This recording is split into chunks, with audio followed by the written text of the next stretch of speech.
the lack of transparency that the addict has around what he's realizing in therapy and not sharing that with his partner.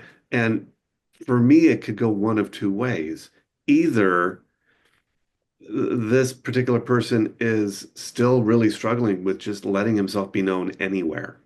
And that's an aspect of recovery that if he isn't able to open up anywhere and let anyone in, I don't really fancy his chances of sobriety, recovery, and moving forward because we know that for success in sobriety and recovery, it's essential that you let other people in and guide you and know what's going on, and you're not keeping secrets and you're not withholding and denying, and you've sort of shifted those patterns. The other one is that maybe he is being transparent in other places, but there's some dynamic in the relationship that's getting in the way of him sharing with her, which for me doesn't necessarily speak to his sobriety and recovery pieces, but it does speak to me about the viability of the relationship.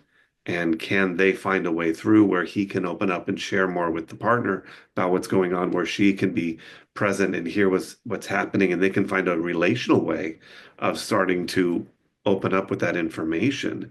But I would want him to go to 12-step programs for sobriety, but I'm almost relationally more concerned about his unwillingness to share what he's working on in therapy. Dan, it sounded like that was kind of like where you were going there too. Yeah, well, I have a couple thoughts, and I appreciate what both of you are saying. On that, I think, in my 2 cents, I hear this a decent amount where the partner wants to know, what are you doing in therapy, and then the addict says, it's my private space. I need to have this privacy for my therapy.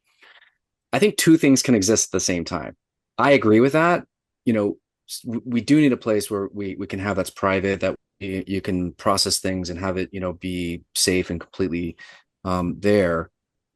That said, I also think transparency is important. So for the betrayed partner to understand what's happening in therapy, what are you growing in? What are you learning? What are you focusing on? I think that's absolutely helpful for relational healing. So I don't think that I think people use the privacy thing almost like a wall to shut the partner out completely. And I don't think that's, like you said, Tim, I don't think that doesn't provide the safety and transparency that the partner is going to need because there's a lot of trust. If I'm working with an addict, I recognize that the betrayed partner, there's a trust level that we're actually working on something, and that the addict's taking this seriously. And there's a trust level when there's been a breach in trust and betrayal, and maybe by other providers prior. So I take that very seriously. So yeah, I guess I want to make that distinction. I do think there's privacy that you can have in your therapy, but also transparency to bring, sometimes I'll have people bring what are what's the top one, two, or three things that you're taking from our session today. Share those maybe high level things with their partner. These are the things that I'm addressing or growing in. So that kind of a thing.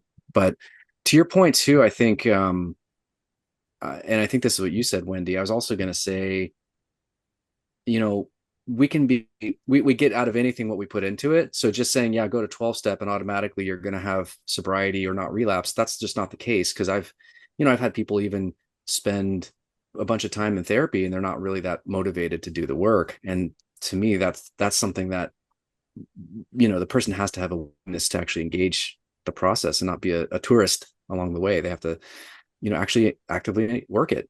It doesn't work if you don't work it. So I think just a prescription, you do this thing, isn't going to itself. The person has to have a hard attitude that they want to do something different. They want to keep growing and have the sobriety. So to me, those things are pretty critical. Well, the thought, yeah, the thought I had also was, oh, this is interesting. So this person's going to therapy and they're saying, this is my therapy. I really don't need to share.